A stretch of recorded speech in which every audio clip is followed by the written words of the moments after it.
You're listening to the MLS Fantasy Insider, bringing you weekly tips, tricks, and advice for the official MLS Fantasy game.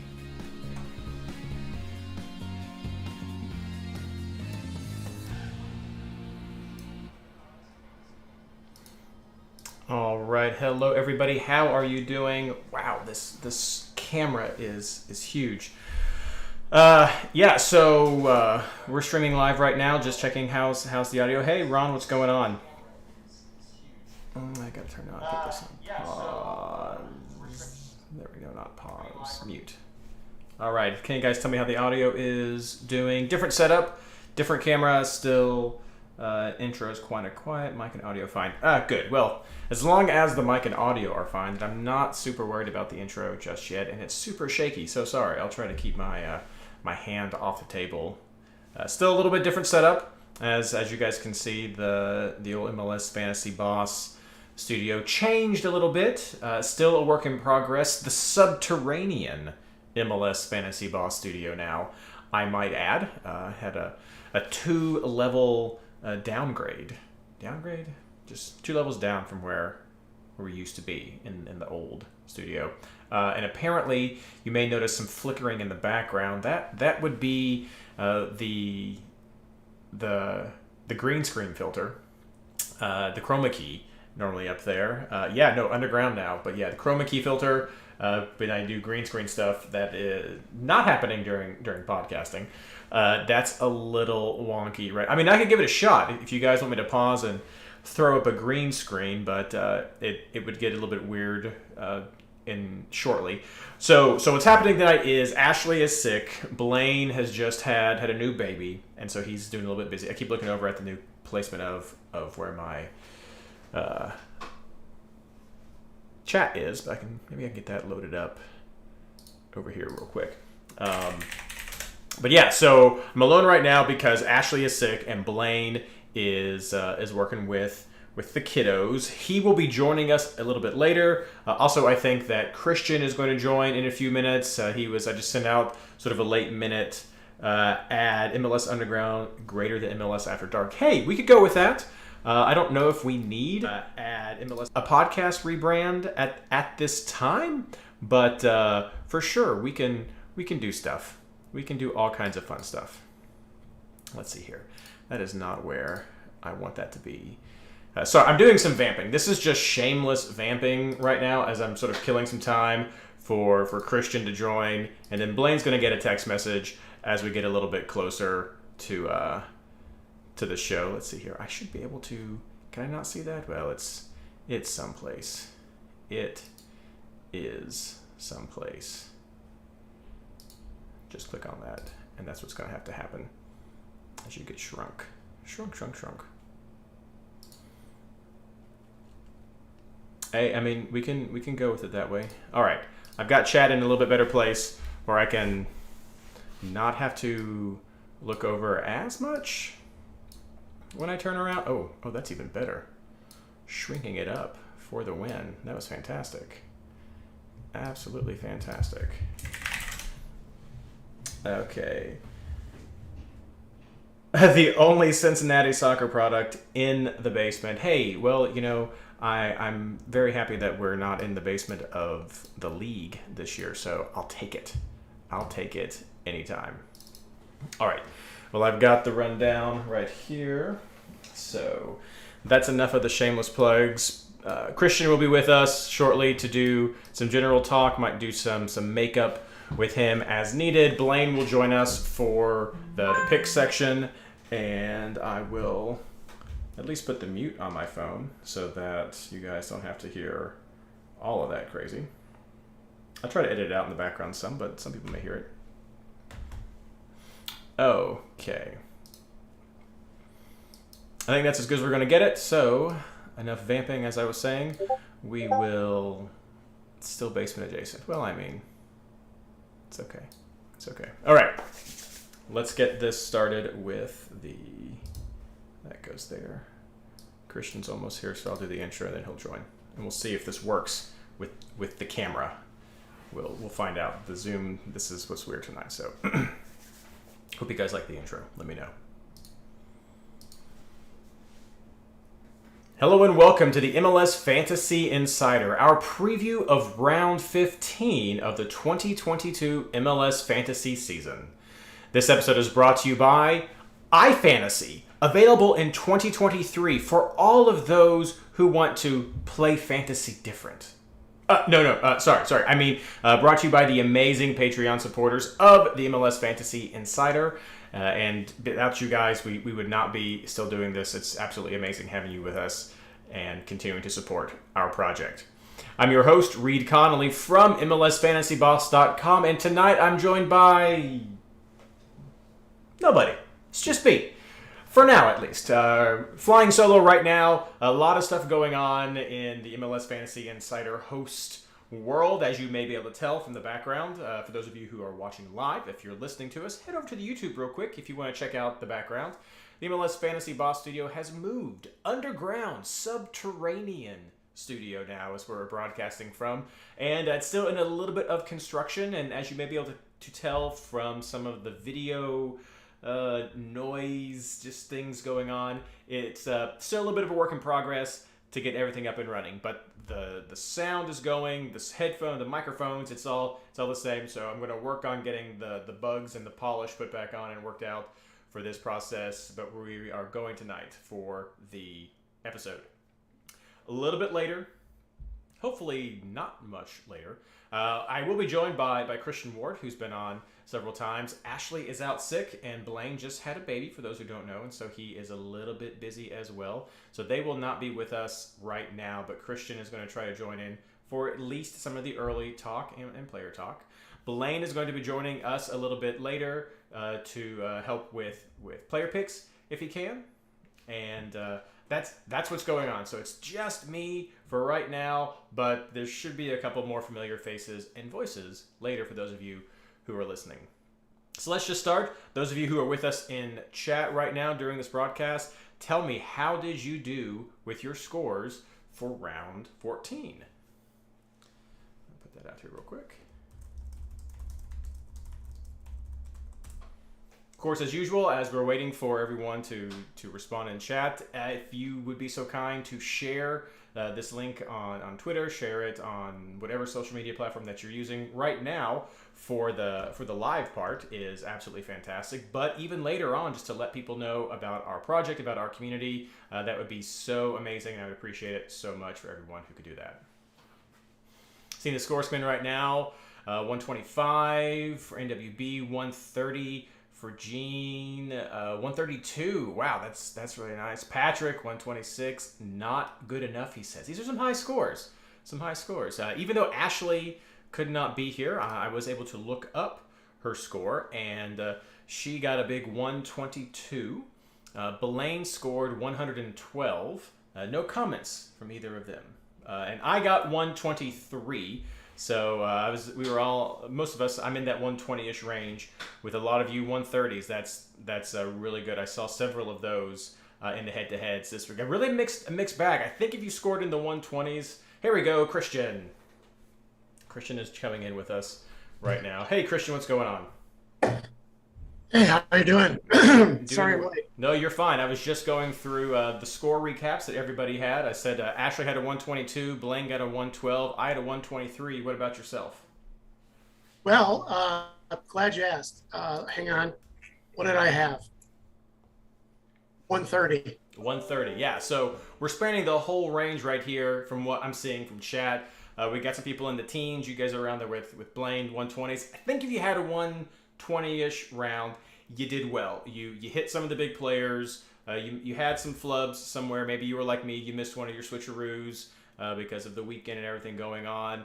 Maybe you got your captain pick right. So you had a solid round. The 130s, you did really well. You hit some of those sleeper players. You got everything to work out, and that was really probably where you saw some of your gains. Depends on where you are in the rankings, though, for sure. But I think anywhere in those 120s to 130s is a solid round, a very respectable round. Like I was saying, I was really pleased with my team. The only thing that really happened was I kind of flubbed a little bit of a switcheroo with my keeper. So not a whole lot. It would have made a difference in some of my head-to-heads. I missed out a couple of head-to-heads by just a few points, but Was really happy I had Ladero as my captain. Hit definitely didn't do well with Gald or Mukhtar for my midfield picks, but okay with a lot of the others. My defense didn't really come through a lot with me, but I was happy with it. What about your guys, Christian? All right, I missed half of that because I'm trying to get this Zoom to work on these. Well, don't worry. Repeat the question. I was going to say, how were you happy? How did your players do? Which one with your team breaking down your results? Oh, you know what? I wasn't that pleased with it, but I did not want to take any Vancouver people just because their attack is abysmal and their defense is even worse when they're away. Their defense is great when they're home, but when they're away, except that the second game they proved me wrong. So anyway, let's see, who did I have? I had huge disappointment. I had 3 single game week defenders on my pitch: Wagner, Collins, and I had Amundsen, but I scrubbed him for Torres's points on the bench. I had Nico Ladero, did not cap him, but I did cap Heel. I had Pereira, Rui Diaz, Bo, and I also started Taddy, which was really disappointing. Fry on the bench, Moutinho on the bench, banded his 5. Gald on the bench. That was a FOMO pick. Loved his 3 points. Glad I put him on the bench. A lot of people I found who beat me actually didn't go with Fry. They went with they went with Cropper, then ended up abandoning Cropper for a single game week keeper because, or at least Galese, because Cropper was expected to suck the second game, but didn't. And there was a lot of moaning about scrubbing Cropper out and then basically seeing him get a clean sheet in the second game, which still baffles me. That was 2 very different Vancouver teams from the first and second game. Usually a team will fall off and the second game, Vancouver looked like a completely different team in the second game to me. Anyway, a lot of people who beat me basically ended up not going with Fry, but going with a Seattle defender, either Arriaga or who was the other guy, Roldan. Mm-hmm. And boy, do I miss those points. Yeah, me too. So yeah, that was my lesson learned from this week is, even if you don't believe in the double game week defense, and man, did I not believe in it. You're gonna want to at least like suspend your bias with at least one of them. Oh yeah, I mean it's worth it. Those 2 chances are just so meaningful. Yeah, Vancouver proved that. But still, if Collins had if New York City had kept the clean sheet like we all expected, Collins would have ended on 9 or 10, 11 maybe. If Wagner had kept the clean sheet like we all expected, he would have ended up on 12. So that beats, or is in the ballpark of Seattle defenders in the ball, and it beats all the Vancouver defenders and certainly all the Orlando defenders. So, yeah, I mean, like with only 4 teams on a double game week. Wait, was that right? Four teams. It really limits your options. It was in terms I of think it was 3 or 4 games, and so 6 or 8 teams, wasn't it? Who do I No, remember? It's been so long ago. What's even going on here? I'm pretty sure. Round 14 Yeah, is so crazy. it was New England, Seattle, uh, Vancouver, and Orlando. So when you only have 4 teams on double game week, it's really hard to decide which attackers and which defenders and which midfielders, how you want to stack them is very difficult because it's like a big puzzle. So I found that was the biggest struggle this week, and I ended up punting because I was just not liking. I ended up punting to single game weeks because honestly, on any other game week, New York City has a great game. So does Philadelphia. So it just really disappointing. So, And I think the big decision a lot of people had was, do I have a heavy Seattle attack or do I heavy on that defense? Like myself, I went with Fry, Ladero, and Rui Diaz, and so that was where a lot of the decisions happened. And so if you did go with that heavier attack, maybe you didn't go with Rui Diaz, which may have been better for you, but he still had a great 13 points right there. Ladero was a fantastic captain for me, but Heel wasn't much far behind, so just would have depended on where you fell. But that's one of the great things about having the change we had a few years ago to having 3-player max to the 4-player max, is this is part of the strategy that you really have to have. Well, we've already started bridging into our takeaways, so I'll just keep going. I have a little list right here because I wasn't sure if I'd have anybody with me this week, but so I was just going to start out my own personal happiness right here. Keep seeing the scores in the final. Was so glad to see Cincinnati got the draw against Philly, which is maybe more concerning for the Philly fans, where they just keep getting draws and not the wins at the time. But I was happy to see it. I was also happy to see that with Acosta not being there the entire time, that Vasquez was still able to get some attacking threat going, and super happy about Nwobodo. I mean, the next time Cincinnati comes around with a double game week, he might be a guy who I'm going to be looking at for a double game week player. Can I jump in on the Cincinnati love? Feel free. I mean, I'm biased. Alvaro Barrero is amazing. This guy's got form, and I picked him up in draft this week, so I'm excited. He only got a 5. He should have had an 8. Should have had a second assist off that corner with their goal, because he took the corner. And I just don't understand how he didn't get credited for that, because no defender touched it on the way in.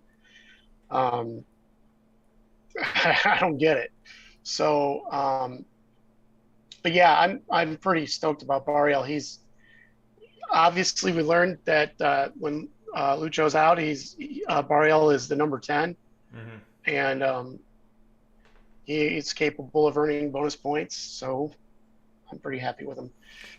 And I will say that I wouldn't expect for Lucho to be out long term. I think he'll be back the next game. It was some health and fitness stuff. He subbed in. Yeah. So I would expect him to be back in this full next game. I saw that as a question on Discord at least once. One thing I am going to talk about real quick, I meant to mention it a second ago, was I had at least one comment on Twitter that I responded to, complaining about the way round 14 played out, because we did have a few games that were played that weren't part of round 14, and I forget who that was now, but that's just scheduling. I mean, it sucks that we don't get every point from every game that could have happened, but it was either, are you going to have a multi-week round that starts at the end of one week, or are you going to have something that we're more accustomed to, of having a single week round that starts really early with a Tuesday game. And that's really all it came down to, was just having some of the weird scheduling with the international break. It sucks, yes, but it is what it is. Everybody doesn't get those points, so it's not like anybody's at an advantage or not. But that's why it happened. It's just scheduling. And I will say I have not talked to Skylar or anybody else at MLS, but just from how I know the workings go, it was just a scheduling to make the weeks make a bit more sense. And it would have been really weird trying to remember to go check that late game to be able to get into this round 14. Or to have a round with just like 4 teams in it would have been absolutely ridiculous as well. So quick aside there. Other things going forward, RSL got another clean sheet. For those of you who aren't keeping up, that's 2 in a row for RSL. And I know that early in the year, we and several others were talking about them overperforming, and we were calling them for fantasy for sure. But 2 clean sheets is hard to ignore, especially when they're going to be facing. Was it Chicago? That's Houston. Houston's faced Chicago. Ours Columbus, facing Columbus, which has been having their own struggles on the attack, and they've had to go out and sign a new DP for that. So Enzel has not been available. So I think RSL has come up a little bit. At least worth a look at before maybe. I know we talked about at the beginning of the year, a situationally considered fantasy team for sure is RSL, and they've got some attacking options also. In that same vein, I'm going to throw Houston, which another surprise turnaround. They've had some very viable fantasy players the last few rounds, and they are playing against Chicago, which is hurting and struggling and just bad. So those are 2, I think, fantasy viable teams going into this week to keep an eye on. On the other side of that, LA Galaxy's bad. They've been bad. They're still bad. LA Galaxy's bad. Columbus is also not good, as I just said. They're struggling, but some of that is being addressed. A new forward signing DP for Columbus as soon as Zella gets back into form and back in the game. So I'm going to put a big asterisk right there for Columbus, but you would still, in the past, we've talked about some of the defensive quality that they've had, not there right now. So both teams struggling right now. Because Blayne is not here, I'm just going to cover this one. VAR be crazy. VAR be crazy. That Sporting Kansas City game with the crazy PK placement leading into a VAR to overturn the whole darn thing. So VAR be crazy. I'm not mad about it. I know Blayne was really superheated about that in our chat. It makes sense. It's his team, but I mean it is what it is. It is what it is. But yes, VAR be crazy. And then don't forget, this is that summertime. Players are starting to leave, and if they've not already, and several of them have left New England. And so don't forget that things have changed in New England. Their lineup changed last week. Bruce Arena does not care about your fantasy team. Don't forget that. So be sure to look at New England and modify for how they're playing. Or who they're playing, because they are a different look team, I think, for the second half of the year, or at least at the beginning of the season. We have to consider them a different team going in with some of the changes that are made. Anything you want to add, Christian? And then chat, if you guys have any comments you want to make, go ahead and start putting them in chat. Can you hear me? I can hear you, yes. Okay, good. What was I going to say? Oh, New England. Barrero was another guy I just picked up in draft, by the way. He scored a goal on yesterday, I think. Was that Saturday? I can't remember. Anyway, he looks pretty dangerous, and it seems like he's going to get all the starts going forward. He's quality, so like with Bo up top, and they're, whoever they have on the right, I have no idea if it's going to be Leggett or who's the other guy that usually play over there. Anyway, I have a feeling that their attack isn't necessarily going to fall off that badly. It's going to be different because they don't have like a 6'12" Adam Books to head the ball in the goal, but it seems like they're moving the ball okay, and I don't know. They're changing it up. Yeah, Bruce Arena doesn't care about your team, but I'll tell you what, he's not going to like losing. So true, but he also put Josie up top in that last game, and that didn't really for his work. height, I'm sure. Exactly, but it didn't really work out. So I mean, it's because Josie is exactly. But I still think all of that is that they're in flux right now, and that's something. Before, people were just so easy to go to New England, and maybe you still go to Heel, but that's something we're going to be talking about in our third segment. With Heel is on the road against Vancouver, some things have changed, and so I'm really interested in hearing where you and Blayne weigh in on that, if Blayne is able to join us. Well, I just got done saying. Well, You want me to wait? I do. Okay, So we'll go from there. great. Nothing else really in chat from takeaways. Had a question about Cucho, who is coming in to Columbus, asking if he'll be here for July 7th. I'm not sure. I literally just saw the article as I was getting ready for the podcast saying that deal was done. I don't know when the actual first date is that he'll be here. So just check that out on MLS's website if you want to go there. All right. So no chats there. Well then, as usual, let's move on to our housekeeping section going into round 15.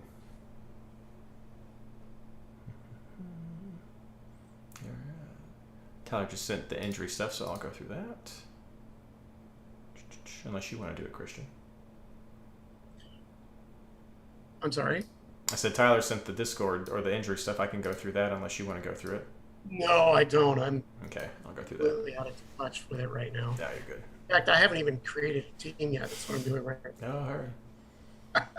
I'll edit this part out. All right, let's talk housekeeping for round 15. Apologies, like I said, the new studio change up. Haven't gotten the updates for the leagues yet, but things are super close in all of the leagues that we have over here with MLS Fantasy Boss. I'll give just a quick look on the computer right now for our Patreon head-to-head league. Right now it's Ryan Anderson with Lineup IQ with a solid lead, 13-0-1. That's going to be a hard one to overturn. And then heading over to our MLS Fantasy Boss Discord, head-to-head, we have Zion's Revenge that is leading right there. Also 13-0-1. But Garth Butchers is really close, 12-1-1 right behind him. So that could be a lead that does not last. No, it lasts. Still a lot of time left in the season, but 13-0-1 is definitely very, very solid. And of course, our Champions League, the Pro Rel League, right there going to those standings. We have our good friend Todd Modisette, Boycott Tamo. That is, he is leading 11-1-2 is his record. Has topped Donuts. But yeah, Todd, former past MLS Fantasy champion of the whole thing as well. And then, of course, we will mention the MLS Fantasy Insider Experts Invitational. I was beaten in this last week, 123-138. That was a very good score. But Ryan Anderson is also leading in that one with only 11-1-2 as his record. And Donuts right behind him. Again, Ashley comes in at 4th in our Experts League. Blayne is in 9th. Then I am just under the top 10 there at 12. Matt Pollard and I right there battling to get into that top 10 spot. So we'll get him on the show pretty soon. So there's a quick update. Am I lower than that? I didn't. Let's see. Let's check yours real quick there, Christian, for the experts. Oh, we don't have to. I thought you had it up. You're 13. You're right below me. So you're battling. Matt and I are tied with Patrick for 10th place though, with records of 8-0-6, and so we're just split by points. So it's tough. It's tough. No ties, but not enough wins. Not enough. That would be a good fantasy team name. Not enough wins. Moving on for the actual details for round 15. Hey, Blayne is joining us, and the video is going to look a little crazy right now, guys. But Blayne has joined us. Round 15 starts Friday. That is June 24th at 7:30 p.m. Eastern Standard Time with Cincinnati versus Orlando. Even though Ashley's not here, she would kill me if I did not give these updates to everyone. There are Open Cup games this week. So even though some teams may not be actually playing an MLS double game week, they are very likely going to be playing some in an Open Cup game week or the Canadian Championship. Not going to forget you guys right there. Those teams we have Tuesday, that's tomorrow, if you're listening tonight, today, if you're listening tomorrow, LA Galaxy versus Sacramento. And then on Wednesday, June 22nd, Toronto versus Montreal, then Red Bulls versus New York City. Sporting Kansas City is playing Omaha, and then Vancouver is playing York. So there are some other MLS teams that are playing multiple games during this week, just not official MLS games. So consider that. Look at those lineups. Check the MLS website over these next couple of days. See who played. Could factor into some of your picks. As far as the traditional double game weeks, nobody's on that. Also, nobody on a bye. So we just have a regular round as we go into this recovery from the international break. As far as switcheroos go, of course, Cincinnati, Orlando having that early game, there are going to be a lot of early switcheroos there. But you could also potentially work some out with Seattle and Sporting Kansas City. They have that 3 o'clock game on, was it Saturday? They had the 3 o'clock game on Saturday, and the next game after that is DC versus Nashville at 5. So it would be kind of tight, but you could see a lot of Seattle and Sporting Kansas City before you have to start making some more roster moves as well. So potentially some switcheroo candidates right there. As far as the injury and suspension, even though that Tyler couldn't join us tonight, Ranchinator, he was able to send us some quick updates. Felipe Mora from Portland came off the bench last week after his ACL injury, so he's back in the mix. Andres Cubas from Vancouver played against Seattle, so keep an eye on him. Kevin Molino is back from his ACL tear for Columbus. Joseph Martinez did play.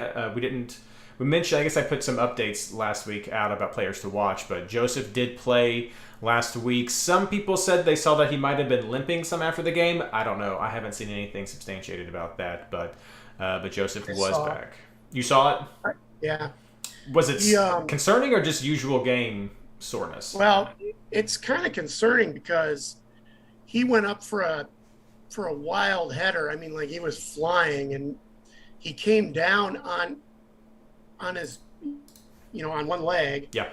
And I saw his leg just kind of like jolt. His knee kind of a little bit hyperextended it. And he felt it afterwards. He was limping, and he carried on. But, with that guy, you don't want to count that out because we could very easily see he's out again based on that, even though he played through the rest of the game. The trainers might have had a look at it and said, "Oh, you're not playing." So keep an eye out for that guy. For sure. As far as red cards and suspensions, Robin Jansen from Orlando has a yellow card accumulation suspension. Daniel Pereira from Austin has got a red card. Mata from Miami got a red card. Trapp from Minnesota is going to be out with a yellow card accumulation. And then also Abu Bakar from Colorado has yellow card accumulation. That could be an important one for that game. Injuries, Rui Diaz had a hamstring, so he is going to be out for a little bit. Arriaga had a hamstring injury. Matt Polster has a concussion, so keep an eye on him. Victor Vadquez from Galaxy has back spasms, like we said before. LA's bad, so you're probably not really considering them. Keep an eye on Joseph Martinez. I'm going to add him on there after what Christian was telling us, as well as Bobby Wood. And then Thiago Martins from New York City FC has an ankle injury as well. And as we mentioned earlier before, things are changing in New England, and Matt Turner is officially gone off to Arsenal, throwing shade at my Tottenham boys at the same time. So I don't like Matt Turner anymore unless he is in a U.S. jersey. So that is just a quick update about injuries, suspensions, red cards. For the full update, head over to the MLS Fantasy Boss Discord channel. You can head over down to our fantasy resources section and find pinned, or just right there in the main section, the Mega reference that we keep mentioning so often this year. It's been a great resource. It's got some color codes in there. We may try to get actual position indicators for those of you less familiar with the league, but still enjoying diving into fantasy. But yeah, head over there, check everything out at the Discord for the Mega reference, and that's going to get you everything that you need for these injuries. And if you see something that's not there, just at Mega reference and let us know, and we'll get it updated. So check it out. But now we're joined by Blayne plus Lily plus a new addition to the family, and we'll hear more from him in our next section when we talk about player recommendations for round 15. Welcome, Blayne. Just in time. Yeah. All right. Sorry I'm late. No, you're good. You're good. Christian jumped in. What a good sport. He's just thrown together a team. I added your picks, Blayne, to the rundown, so they should be there. And I threw some of mine in. Didn't do any majorities, but we'll just go from here. Yep. It looks good. Thanks for getting those in for me. No problem. No problem. The streaming stuff's a little wonky tonight. Just some of the technology that I'm still getting prepped, and I got to get some things set up with the studio still. But we're doing it. We're doing it. You can see my studio right now. We can see that. All right. I'll go ahead and just move that out of the way. That's right. Go Owls. In honor of Cam.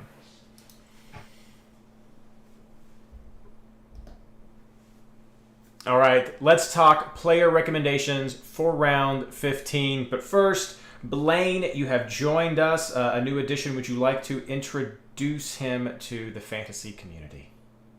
Yes, this is Loxley. He's been sleeping on me tonight a little bit, and I was able to sleep away with him to come join you guys for player picks. He was actually born last Wednesday, and so we got 5-day-old joining the podcast for the first time. Fantasy famous. And Lily. Hello, Lily. Thank you for joining us as well. And Lily doesn't want to leave him, so she's right here with me. Understandable. She wants to be around him as much as possible. Understandable. He is so cute. But he's not making picks so far, so we have to get a little bit older before he can have his say-in with the captain picks. But Blayne, who do you like for keepers and defenders this week? Yeah, this week was really weird. I struggled with this, and then I looked at budget, and I was a little tight on budget too, so I had to downgrade a few guys. But I'm going probably a little off the wall. I'm picking against a few teams and just trying to find some bonus point budget. I'm running a keeperoo that's going to be Steve Clark into Zach McMath. Well, I'm going to have to go. Okay, yeah, you go. I haven't been impressed with what Chicago's been doing, so I don't mind running that Houston defense. I think they're better than they've been in years past, and Clark's just a perfect spot for that. And then the only other guy I really liked, it kind of depends on if Zella is back for Columbus, but RSL playing the way they have been, I'll take it. I haven't seen Columbus do much in the way of scoring goals lately, so I think it's more betting against Columbus than anything else. But I struggled a lot to pick defenders that I like this week. So on that line, I'm going to go back to Brandon Bye. I like New England versus Vancouver on the road. It's one of those late games, but I think there's bonus points to be had. And then going to stick with my Houston. I'm going to take a Houston defender. I've got Lundqvist in there right now at a decent price.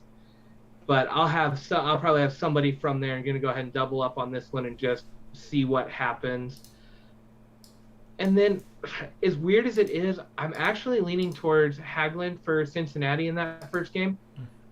I have that feeling. I don't know why. I'm kind of going with it. I don't know what to expect from there, and Orlando's so hit or miss. And I do like the way Cincinnati's been playing lately. I think they're one of those teams that's flying a little under the radar at this point and worth taking a chance on. And he's also cheaper. I was really struggling for budget, and I don't like many of my options there. But you, Christian, anybody else you want to add to that list? Well, I like McMath.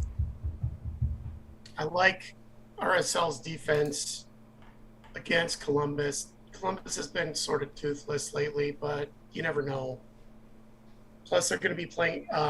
Columbus will be playing at altitude, and and it's not exactly a short trip. So I don't know. I like RSL's chances without looking too far into it.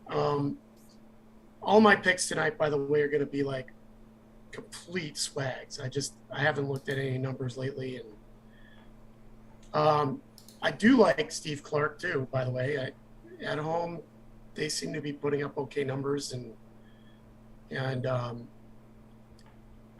let's see. I did just get done saying that Vancouver at home, their defense is pretty good, but when I said that, I meant more about like their center backs generating like tons of bonus points. So I would take I would look at a couple of Vancouver center backs. Austin is at home versus Dallas. It's a derby, I think. And, it all depends on if Dallas of Saturday, was it Saturday that they pooped the bed? Yeah. If this weekend's Dallas shows up, Austin's keeping a clean sheet. Man, they were terrible. I do not trust Philly's defense against New York City, so they're out. Maybe Wagner, but with New York City, Anton Tinnerholm is really on the cusp of coming back. And I think the club probably prefers him over, was it Tavon Gray? Mm-hmm. He was on the bench this last game, so look for Tinnerholm. That's an exciting play. If not this week, but it could give Philly some. If he does play, he could give Philly some headaches. We used to call him Tinner Boom for that very reason. He was there with the assists. And also, I would look at Portland's defense, and in particular, Tuioma, if he's available. That guy is a goal threat, and he's a pretty decent bonus point generator as well. So, off the top of my head, that's about it for defenders and keepers. I did have Tuiloma in one of my drafts as well. I think he's a good shout out to have this week. The timing is good too. Yes, very. Yeah, that covers a lot of who I was looking at. I do have Wagner in my team right now, and that's just because of some of his offensive threat that he provides. But he's definitely, I'm not attached to it because I am worried about the offensive abilities of New York City, even on the road, to get something by. I have Glad on my team. I like that RSL matchup. I also like the Houston matchup as well. I have Lundqvist. I have Roldan. I have Fryan Roldan. I've been thinking more about that Clark McMath switcheroo because I get it. I totally get it with Chicago there. But I have Fryan Roldan right now as sort of paired up with my keepers to see what happens with them in that first game against Sporting Kansas City, and then looking at McMath. Some other players that I've seen people mention, just looking at online. Some people are talking about Montreal as a potential going up against Charlotte. I'm not so sure about that. Not a great history of clean sheets there with Montreal. And they do have that midweek game against Toronto, so we can see what happens there. I've seen people talk about Gressel as maybe some kind of chalk player. Again, I'm not really sure. DC has struggled. Nashville could put up a good fight right there for them. So I don't know how high Gressel would be on my list. And then Portland. I've also seen a lot of people talk about Portland as well, like you were mentioning there, guys. So Andy Nahar is back, so that might boost DC's clean sheet chances. But Nashville's on a roll, so. Yeah. Reid, I think the only other name we need to throw out there is Fancineri for Vancouver. 4.0 has not or got released this year, still in the game. There's your easy scrub defender that will not play last game of the week. There we go. Perfect. I know Skyler got burned by his scrub playing this week, so I always like to point out the big names once you get them. One more time for all the people who just tuned in. Facineri. There you go. He was released earlier in the season and is still in the game. Perfect. No, I think that don't see a lot of different people mentioning others in chat either. So let's move on then to our midfielders. And Christian, we can start out with you. Well, if Lucho's healthy, I'm taking him. That's for sure. If he's not, I might look at Barrero. The usual suspects. Lodero, Heel. Basically a home midfielder with, Heel's away, but you got to take Heel, right? All the other four would probably be home games midfielders. I haven't figured it out yet, but Lucho and Lodero would probably shoe-ins for me because Lodero's on quite a few set pieces now, and that's nice. Trying to think of who else comes to mind. Probably, we could go back and tap that. Is Ruiz for RSL still out? If not, I would look at him. I would look at Savarino from RSL.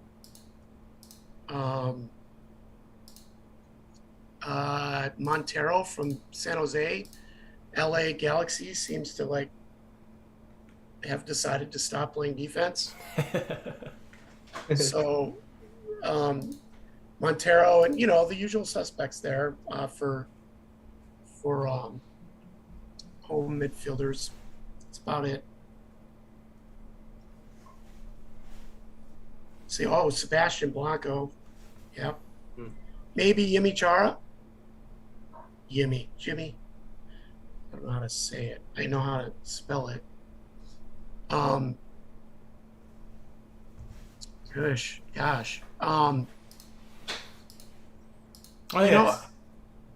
Fagundes might be a good play. If Cecilio starts, he might be a good play. I doubt it, but he might be. This is like pure stream of consciousness for Christian right now. Of this is how it works. No, this is. I mean, I think this is helpful. Like people are sort of seeing some of the options. Blayne, what do you have that can help add to what Christian said? Yeah, no, I love that. I love the way that plays out because that's the thought process I went through this morning when I first got to look at my lineup, and it was like, okay, look at the games, look at the home matchups, see who's Vancouver's playing. So Heel's automatically in.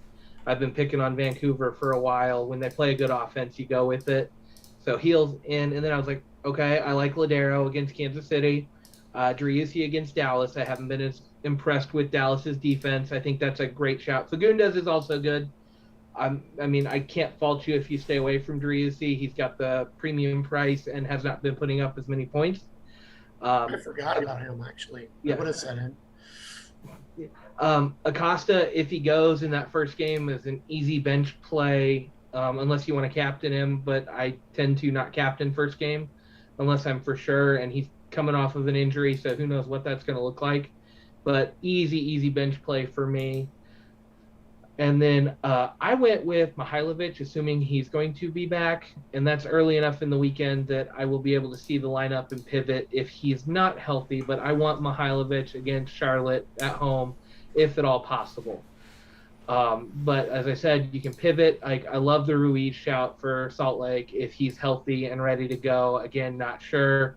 I could easily take either one of the Portland pair of Blanco or Yimi and be happy with that. I don't know who I would take right off. I think I was leaning towards Yimi when I first threw this up, and that's where my head's at the moment. But that gives me 2 or 3 names that cover Acosta and Mihailovic if they don't go. And yeah, I think it's just it's a who's who of home players right now, and you go with it. I'm seeing chat talk about Mukhtar a little bit. He was kind of on the fringe of what I was looking at. His numbers haven't been there enough lately, and this is a road game. I don't know what to make of Nashville, and I don't see midfielders scoring enough regularly for me to go with it, but I did see his name pop up in chat several times. And then the final one I would be looking at if Acosta doesn't go is I might be tempted to pick an Orlando player for the bench, depending on what Cincinnati looks like without Acosta. Facundo Torres is still playing well. Pereira has outscored him some lately, but I think either one of those guys are viable first game options that I'm looking at in the event that Acosta doesn't go. I have some similar lineup myself. Ladero, Heel, Acosta. I like to do have Acosta on the bench just to see what happens. I do have that ability to pivot if need be. I have Mukhtar. I'm not huge on DC, and I'd like to give him another shot for that game, though I am juggling around some others.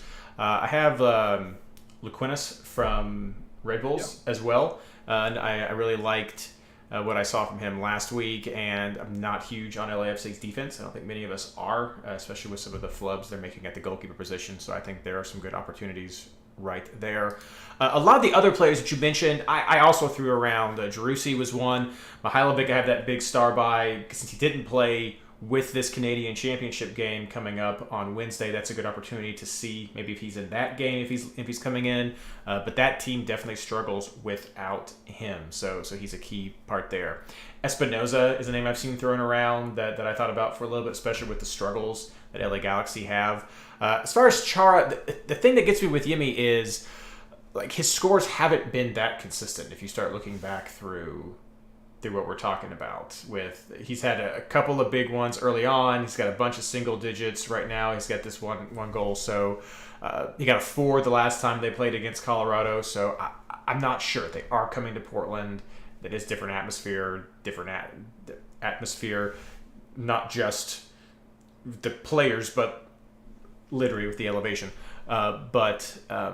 So I don't know. I have other players above Portland in my mind for the midfield spot, and that's just where I fall when it comes to Yimi with all that. Portland's been kind of frustrating, I think, in general for midfield. I think we expected more from like Blanco and some of the other players, and just in general. Maybe Portland's just been frustrating fantasy-wise for a lot of people. That might be the fair comment to make this season. I'm not saying much else. Chad had some similar comments that we had, so let's move on to forwards. Blayne. Yeah, forwards were interesting, and I think they're kind of injury-dependent for me this week. I have Bo on the field for that last game against Vancouver. He's an easy scrub if something changes, but I like that matchup in that game, and if anybody on my bench doesn't hit, I'll keep him. I've got Vasquez for Cincinnati on the bench. I think that's going to be a standard play this week to see what happens against an Orlando defense that can give up 3 or 4 or can shut anybody out. Kind of depends on which team shows up. So I really like that one as just an opening play. I don't see a ton of forwards where I would want to use that spot on a bit more of a sure thing. And then I am on the Joseph Martinez train for this week. I know there's a little bit of injury concern, and it's early enough you can pivot away from it. But I still don't trust the Toronto defense. And he and Araujo looked really good this weekend. I mean, those two guys are combining. When you get that type of play going against a team like Toronto, I think that's the recipe for good things. I kind of want to see both Araujo and Martinez in there if I'm going to go with one of them, and I may switch to Araujo if Martinez doesn't play, or I may just scrub this position or look later on in the weekend. I'm struggling to find forwards I really like anywhere down this list. It's really tough. I'm not seeing it, so it's probably going to be scrub that out or put a defender in that spot that I've got running a little later and see what happens. So yeah, really kind of looking at Bo, Vasquez, and whichever Atlanta guy I feel like is hot at the moment or at the start of the game. Christian? Well, on the bench I have Vasquez. That may change. Who knows? I have Sub Ferreira. I noticed a couple of people said that in chat. I'm not sure he's like he has had multiple goals in the past, so maybe he'll go off. And I had, for some reason, I thought Savarino was a midfielder in the fantasy game. I know in draft we're playing him as a midfielder, but he's a forward. So, yeah, I'm going to put him on the field. He was a midfielder when he was in MLS the first time Yeah. in the game. He is not anymore. Yeah, I wonder why we have him as mid in draft. I'm going to take care of that right now. Okay. You're going to screw up people's rosters. For next time. As for me, very similar to what a lot of people are saying. I have Vasquez right now, and then I have Joseph Martinez. Again, I feel like there's a good chance. I like that against Toronto, betting against Toronto there. I have considered other players as well, including everyone that we've also talked about. Also, Cavallini has been one that I sort of thought up there. Again, new defense, or new keeper. Not new. I guess we've been playing. This isn't the first time, but not Turner. So not the same defense and the solidity that we're used to from New England with his presence there. But thought about it. He's not in my team. He is a player whose name I kind of batted around a little bit. And then again, Columbus did see in chat Abobasi. Yeah, totally. Abobasi versus LA Galaxy. I think he is an often overlooked player, but LA has struggled, and I think Abobasi is definitely someone who you could consider with your options here. I think this is a round where you have a viable 3 forward option. You may just run with 3 defenders. This is kind of some of the setup with these teams, with some of the midweek games, with just some of the home and aways, and just some of the form. I think you could get by with just saying, hey, I'm going to kind of just run a 3 defender setup and then spend more time focusing on some forwards, because I think there are some good opportunities here to take advantage of some of these players. It may help fit your budget. I didn't have as hard of a time. My budget this time, I'm sitting. I don't have my total. Let's see here. I'm saved. So I have about 136 million. That's where I'm sitting at right now, and I felt like I was able to pretty much get everybody who I wanted with my first look team. We'll see what it looks like after a few revisions. But yeah, I think those are all great options to consider as we're going into this round. And that takes us to captains. Christian, who do you have as your early captain pick? No clue. Blayne, what about you? I threw it on heel just because I don't trust Vancouver and locked that in, but that's last game, so it's easy to change too. I like going with a home player. I'm just struggling to find a home player I like. If Driussi's form was better, it would easily be on him because I don't trust Dallas's defense. So it'll probably end up staying on heel because just Vancouver gives up enough possession. He'll have room to work. The Vancouver center backs, as Christian said, get tons of bonus points, and that's because they're getting chewed up through the middle as a team, and the ball's just coming at them, and that's right where heel wants to work. Everything is screaming heel bonus point game, whether he gets on the score sheet or not. He should blow the scores out this week. And I expect Vancouver to concede. So, I mean, you could be looking at a 16, 18-point captain pretty easy right there. I have it on Ladero right now myself. I think those are probably going to be the 2 more common, more popular choices, heel and Ladero. Someone may throw it on to a forward as well that may round out a top 3 once we get closer to the end of the week. But I have it on Ladero. I just do like the form with Seattle. Even with Rui Diaz not available, having some other options there, I think it's just going to make Ladero be... Having Rusnak as another option there is going to make Ladero be more of that same target. But I mean, Sporting Kansas City's gotten over a little bit of its struggles from the beginning. You can speak well to that, Blayne, as long as VAR is not involved. But I wasn't complaining about the VAR. I heard your little bit on that. I had it. No, that was just since we're kind of wrapping up. That was just kind of one of those random. I've never seen VAR called in twice for about 10 seconds of game time and have 2 separate checks in that amount of time. They checked for a penalty, and then they got it lined up, ready to take it, and then they checked for an offside after that. I'd never seen it. I mean, we came out ahead on that one. We got the penalty wiped away because of the offside. So I'm not complaining. It's just that was weird. It was. VAR is fun. It's just fun. But no, I have it on Ladero right now. I thought about heel, but I like the home teams as well. You never know what's going to happen on the road. But I think those two will be likely the big options that we'll be discussing later on the week on the Discord forum. So hit up the Discord forum to learn more if you're on the fence as well about who your captain will be. Or even if you want to go with a crazy captain, just head over there and throw that out there and see what... Alejandro Bedoya all the way. Don't know about that one. Not sure about that. Hagelin for captain. That's what it's going to be. All right. Well, thank you so much, everyone, for joining us tonight. I know it was maybe a little disjointed, a little weird getting everything set up here at the new studio. Christian jumping in. Thank you so much, man, for doing that to help us out. And Blayne, congrats on the baby. It's weird. We're getting back into the flow as we're a little bit over halfway with the season now. We're near. Not quite halfway. I guess 29 weeks, and this is what, 14? Yeah, this is 15. It's 15. Okay. Yeah, so a little bit over halfway. Right there, we'll call it. We're basically halfway. So, all right. Well, Wednesday. That's right. Well, let's end with the plugs. Christian, what about you? The Discord. Great community. Stop by. If you have never been, what the heck are you doing? That's about it.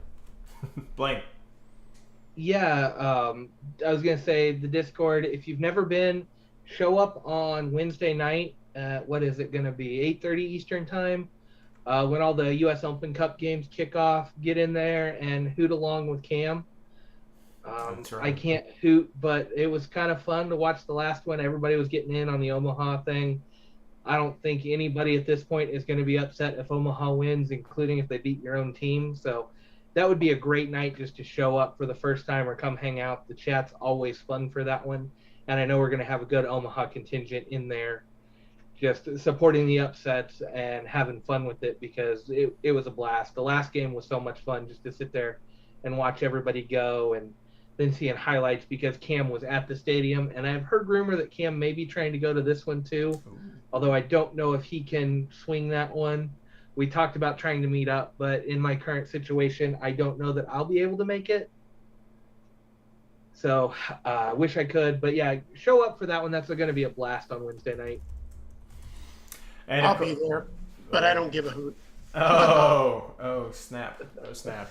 Well, congratulations anyway, Blayne, you guys getting a World Cup game. So maybe we'll have a meetup as well over there. Well, that's it for me as well. I'm going to also plug the Discord as always, as I already have during this episode. Also head over to MLSFantasyBoss.com. We'll have some articles again this week. Was able to put out a couple of things last week, so looking forward to getting the rest of it out this week. Things are still busy for me in the new studio, but we're going to get that out as well. I'll be on vacation next week, so again, it might be a little weird what we do for round 16, but we'll get something out to you all as usual. And I heard the feedback. I will do my best to try to get some chalkboards out to you all there. They end up being a bit more labor intensive than people may assume, but I will see what I can do about trying to get the chalkboard back, since so many people did love that little throwback nostalgia last week. But thank you so much, everyone, for listening to us tonight and for continuing to support this podcast and everything that we do. And as always, good luck.